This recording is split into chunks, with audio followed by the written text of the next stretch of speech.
चलिए प्यारे बच्चों, आप लोग का आवाज आ रही है। चलिए यहाँ देखते हैं हम लोग मॉडुलस फंक्शन। ठीक है, मॉडुलस फंक्शन क्या होती है उसके बारे में देखते हैं अपन।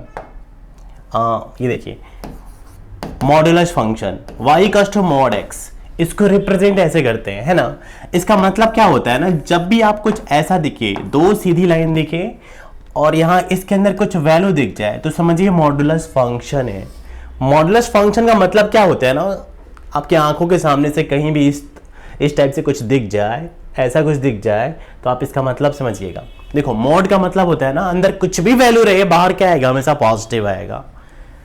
मॉड के अंदर वैल्यू इनसाइड कुछ भी रहे लेकिन बाहर जब भी कुछ आएगा वो क्या आएगा, पॉजिटिव आएगा। ठीक है, मतलब क्या हुआ वो देखिए, मैं बात कर रहा हूं y equals to minus mod of 3, इसको बोलेंगे मॉड के अंदर वैल्यू -3 है।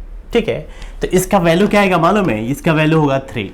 अगर मैं बोलता हूं मॉड 0 तो इसका वैल्यू क्या होगा 0। मैं बोलता हूं मॉड 2, इसका वैल्यू क्या होगा 2। मैं बोलता हूं मॉड -2.1, वैल्यू क्या होगा 2.1। अच्छा, इसका मीनिंग क्या हो रहा है, मॉड के अंदर वैल्यू कुछ भी पुट करो, पॉजिटिव या नेगेटिव, बाहर क्या आएगा, हमेशा पॉजिटिव आएगा। अगर मैं यहां बोल रहा हूं -3.7182, ठीक है, मॉड, ये मॉड है, सीधी दो लाइन हो जाए उसके अंदर कोई वैल्यू आ जाए तो वैल्यू क्या होगा यहाँ पे 3.7182। ठीक है, अगर मैं बोलता हूं मॉड ऑफ 3.7182, इसका वैल्यू क्या होगा 3.7182। कहने का मतलब ये हुआ कि इनसाइड, मॉड के इनसाइड वैल्यू नेगेटिव रहे या पॉजिटिव रहे, बाहर हमेशा क्या आएगा, पॉजिटिव ही होगा। ये ऐसा फंक्शन है, ऐसा इसका मतलब खुद का इसका क्या बोलूं मैं, इसका इंपॉर्टेंस है, मतलब इसकी अपनी सिग्निफिकेंस है, इसका अपना विशेषता है। जब भी मॉड के इनसाइड वैल्यू कुछ भी पुट करोगे आप, नेगेटिव या पॉजिटिव, वैल्यू क्या आएगा, हमेशा पॉजिटिव होगा। ठीक है, ये इसका सिंपल सा कंसेप्ट है। मॉड ऑफ 0, 0 तो क्या होता है ना, पॉजिटिव होती है ना नेगेटिव होती है, इसका मतलब क्या होगा, सिंपल वैल्यू 0 ही होगा। मैं बोलूं मॉड 2 तो भी 2 होगा, मॉड ऑफ -2 तब भी 2 होगा। बात समझ में आ रही है ना, मतलब सीधी सी बात आप समझने की कोशिश करो, इनसाइड वैल्यू कुछ भी रहे, पॉजिटिव या नेगेटिव, बाहर मॉड के बाहर क्या आएगा, पॉजिटिव होगा। ये तो समझने की बात है। ठीक है, अब ये होता कैसे है वो देखते हैं अपन। ठीक है,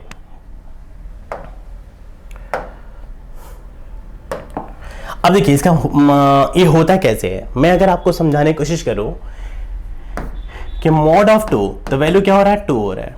ठीक है, मॉड ऑफ 3 वैल्यू क्या हो रही है, 3 हो रही है। मॉड ऑफ 5 वैल्यू क्या हो रही है, 5 हो रही है। मॉड ऑफ 1000 वैल्यू क्या हो रही है, 1000। मतलब इनसाइड वैल्यू अगर पॉजिटिव है तो एज इट इज वही का वैल्यू आ जाएगा। ये बात समझ में आ रही है, मतलब सिंपल सी बात है, अगर इनसाइड वैल्यू पॉजिटिव होगी तो बाहर वैल्यू क्या होगा, पॉजिटिव, ऐसे ही एज इट इज वही आ जाएगा। बात कब बदलती है, जब इनसाइड वैल्यू क्या हो जाए, नेगेटिव हो जाए। अगर इनसाइड वैल्यू कोई नेगेटिव होती है तो वैल्यू क्या हो जाएगी, पॉजिटिव होगी। न्यूमेरिकल वैल्यू वही होगा, न्यूमेरिकल वैल्यू में चेंज नहीं होगा, बस उसका जो सिंबल है ना नेगेटिव, वो क्या हो जाएगा, पॉजिटिव। जैसे समझने की कोशिश करो, मैं बात कर रहा हूं माइनस मॉड ऑफ 2 तो वैल्यू क्या होगा, 2। न्यूमेरिकल वैल्यू 2 है यहां पे, लेकिन सिंबल क्या है, नेगेटिव है, लेकिन वो क्या हो जाएगा, 2 होगा। ये बात समझ में आ रही है क्या। मैं बोलता हूं मॉड ऑफ -100.02, बताओ क्या हो जाएगा, 100.02। मतलब numerical value as it is होगा, बस नेगेटिव वाला वैल्यू क्या होगा, पॉजिटिव होगा। अब यहां पे दोनों की बात करें तो समझेंगे हम लोग, कैसे समझने की कोशिश कर रहे हैं। ये तो न्यूमेरिकल वैल्यू है, अगर x के फॉर्म में रहे तो क्या होगा, या वेरिएबल के फॉर्म में रहेगा तो क्या होगा, आप समझना। अगर मैं बात कर रहा हूं ऐसे समझो, y equals to mod x, तो आप बताओ ये मॉड ब्रेक होगा अगर इनसाइड वैल्यू अगर पॉजिटिव होता है तो एज इट इज वही होगा।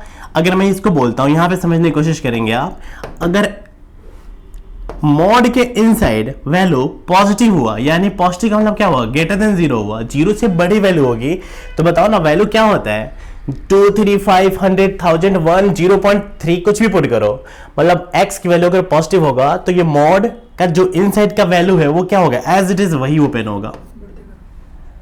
मतलब पॉजिटिव है तो मतलब जो इनसाइड वैल्यू है वही का वही होगा। जैसे देखो मैं बोलता हूं मॉड ऑफ 2, तो अब ये बताओ मॉड ब्रेक होगा तो कैसे होगा, 2 के साथ होगा। क्यों, इनसाइड वैल्यू क्या आ रही है, पॉजिटिव, पॉजिटिव मतलब 2 इज ग्रेटर देन 0। ठीक है, अब देखिए, अब सपोज कर लो इनसाइड वैल्यू -2 रहा, इनसाइड मॉड की वैल्यू क्या आ रही है, नेगेटिव आ रही है ना। मतलब मैं अगर यहाँ ये बोलो x की वैल्यू लेस देन जीरो मतलब क्या होता है, जीरो से छोटी वैल्यू मतलब क्या होती है, नेगेटिव। ये मतलब पॉजिटिव होगा तो वो एज इट इज वही आएगा। अगर मैं बोलता हूं इनसाइड वैल्यू नेगेटिव रहा, अगर वैल्यू मॉड के इनसाइड वैल्यू नेगेटिव होगा तो आप बताओ मॉड ऑफ -2 होगा तो क्या होगा, ये 2 आएगा।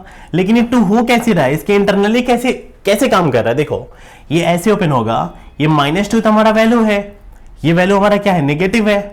लेकिन आप बताओ मॉड अगर ब्रेक होगा तो कैसे होता है, वो तो पॉजिटिव आना चाहिए। तो ये नेगेटिव वैल्यू को पॉजिटिव कैसे बनेगा, माइनस की यहां पे लिखते हैं हम लोग, माइनस से मल्टीप्लाई करेंगे तो क्या होगा, माइनस इंटू -2 वैल्यू क्या हो जाएगा बताइए जरा, ये वाला वैल्यू हो जाएगा, ये वैल्यू हो जाएगा 2। अगर मैं बात कर रहा हूं मॉड ऑफ -3 तो आप बताओ ना, ये वैल्यू -3 है, लेकिन ये आप बताओ मॉड के इनसाइड वैल्यू है, लेकिन ये जब ब्रेक होगा तो कैसे होगा, ये होगा +3 के साथ। तो कैसे होगा बताओ मुझे, ये आएगा यहाँ पे 3, लेकिन 3 हो कैसे रहा है भाई, ये हो रहा है -3 है। आपको क्या करना होगा प्लस होने के लिए, माइनस से मल्टीप्लाई करना पड़ेगा। सिंपल सी बात है, अगर x की वैल्यू नेगेटिव रहती है तो आपको क्या करना पड़ेगा, मैं बोल रहा हूं ये x अब क्या है जल्दी बताओ, नेगेटिव है, ये पॉजिटिव था कोई दिक्कत नहीं है, वो एज इट इज वैसे ही ओपन हो गया। अब ये x की वैल्यू क्या है, नेगेटिव है, लेकिन अब क्या करना पड़ेगा आपको, इसको पॉजिटिव बनाने के लिए माइनस से मल्टीप्लाई करना पड़ेगा। आपकी बात समझ में आ रही है क्या सबको। चलो अब यहां पे देखते हैं, इसका सिंपल सा मीनिंग ऐसे समझते हैं। अगर मैं बोलता हूं मॉड ऑफ 2 तो बस चेक करो इनसाइड वैल्यू क्या है, पॉजिटिव है, इसको एज इट इज ऐसे ही तोड़ दो, छोड़ दो। अगर मैं वही बात बोलूं मॉड ऑफ -2 तो आप बताओ इनसाइड वैल्यू क्या आ रही है, मॉड के इनसाइड वैल्यू क्या आ रही है, नेगेटिव आ रही है, नहीं -2 आ रही है। तो आप बताओ ना मॉड कैसे ओपन होगा, प्लस के साथ होगा, तो प्लस कब आएगा, ये -2 ऑलरेडी है, माइनस से मल्टीप्लाई करना पड़ेगा ताकि मॉड का वैल्यू क्या आ जाए, पॉजिटिव आ जाए।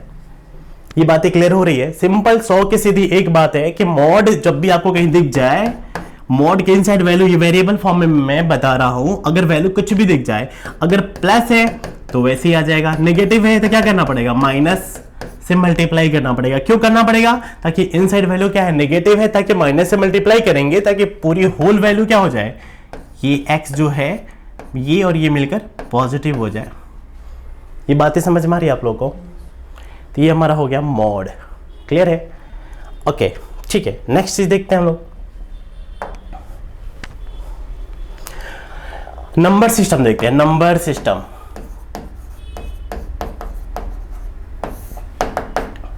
नंबर सिस्टम में सबसे पहले बात करते हैं हम लोग नेचुरल नंबर। नेचुरल नंबर को कैपिटल एन से रिप्रेजेंट करते हैं। देखो भाई नेचुरल नंबर क्या होता है ना, इसको हिंदी में बोलते हैं पूर्ण संख्या या पूर्णांक, कुछ ऐसे ही कुछ बोलते हैं, मुझे नहीं मालूम एग्जैक्टली। नेचुरल नंबर मतलब होता है ना एन से रिप्रेजेंट करते हैं 1 2 3 4, ये सारा नेचुरल नंबर होगा। इसको सिंपल बोलते हैं अपन लोग, दूसरे शब्दों में काउंटिंग नंबर। काउंटिंग नंबर को क्या बोलते हैं अपन, नेचुरल नंबर बोलते हैं, ठीक है। Second one is whole number. Whole number को कैसे रिप्रेजेंट करते हैं, W से। इसमें क्या होता है ना, नेचुरल नंबर के साथ केवल 1 2 3 4 5 होगा, ऐसा नहीं कि 1.1 को भी आप ऐड कर दोगे, बोलोगे सर नेचुरल नंबर है, वो गलत बात है।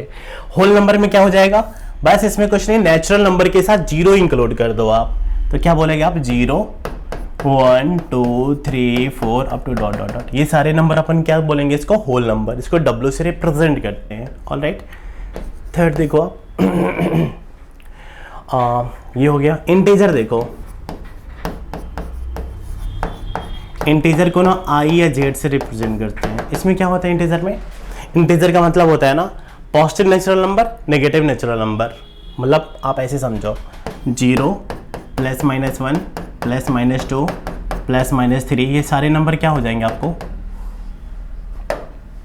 ये सारे नंबर आपको क्या कहलाएंगे, इंटीजर कहलाएंगे। इंटीजर बहुत बेहद ही इंपॉर्टेंट है। देखो मैं नंबर लाइन पे आपको समझाने की कोशिश कर रहा हूँ, 0 1 2 3 -1 -2, ये सारे नंबर का कॉम्बिनेशन जो भी हो रहा है ना, ये सारे के सारे आप क्या बोलोगे, इंटीजर बोलते हैं। ये बात समझ में आ रहा है आपको। अच्छा अब देखो 0 के आगे वाला जो वैल्यू होती है ना, 0 के मतलब पॉजिटिव इंटीजर को हम लोग रिप्रेजेंट करेंगे I+ से। उसमें क्या होगा, 1 आएगा, 2 आएगा, 3 आएगा, 4 आएगा, 5 आएगा, ये सारा का सारा क्या हो गया हमारा पॉजिटिव इंटीजर, ठीक है। अच्छा, नेगेटिव इंटीजर में क्या आएगा? नेगेटिव इंटीजर में क्या होगा? -1, -2, -3 डॉट डॉट डॉट, ये सारे के सारे हमारे क्या हो जाएगा? नेगेटिव इंटीजर होगा। ओके, अगर मैं बोलता हूँ आई नॉट में क्या हो जाएगा? जीरो को छोड़ के जितनी सारी वैल्यू होगी उसको बोलेंगे हम लोग आई नॉट से रिप्रेजेंट करते हैं, यानी +-1, +-2, +-3, ये सारी की सारी वैल्यू क्या हो जाएगी? हमारा आई नॉट हो जाएगी। ये बात समझ में आ रही है? ये हमारा इंटीजर होता है, ठीक है। फोर्थ वन देखिए, रेशनल नंबर। रेशनल नंबर क्या होता है भाई? रेशनल नंबर, इसको हिंदी में बोलते हैं परिमेय संख्या। रेशनल नंबर को ना क्यू से रिप्रेजेंट करते हैं। देखो, इसको ऐसा बोलेंगे ना, कोई भी वैल्यू, कोई भी नंबर अगर p/q के फॉर्म में अगर आप इसको रिप्रेजेंट कर सकते हो तो बोलेंगे रेशनल नंबर, जहां p और q क्या होना चाहिए? p और q बिलोंग्स टू, ये सिंबल होता है बिलोंग्स टू, मतलब ये क्या होना चाहिए? इंटीजर। दोनों के दोनों इंटीजर होना चाहिए, बशर्ते क्या? आई जो q है वो जीरो नहीं होनी चाहिए। ये थोड़ा उलझन वाली बात है, मैं सिंपल समझाने की कोशिश कर रहा हूँ। यानी आप ऐसे समझो, कोई भी रेशनल नंबर वो नंबर होगा जो ऊपर भी इंटीजर हो और नीचे भी इंटीजर हो, बस ऐसे ही आप समझो। आप रेशनल नंबर क्या होता है? अगर कोई भी नंबर का अगर फ्रैक्शन में आपको फ्रैक्शन नहीं, अगर आपको न्यूमरेटर और डिनोमिनेटर फॉर्म में दिख जाए, ऊपर भी इंटीजर नीचे भी इंटीजर, बस ध्यान देना नीचे वाली वैल्यू जो हो वो जीरो नहीं होनी चाहिए। जैसे एग्जांपल देखो, 3/3, 2/5, 0/1, 5/4, -7/3, ये सारे के सारे क्या हो जाएंगे? इंटीजर होते हैं। न्यूमरेटर में भी इंटीजर, डिनोमिनेटर में भी इंटीजर, ठीक है।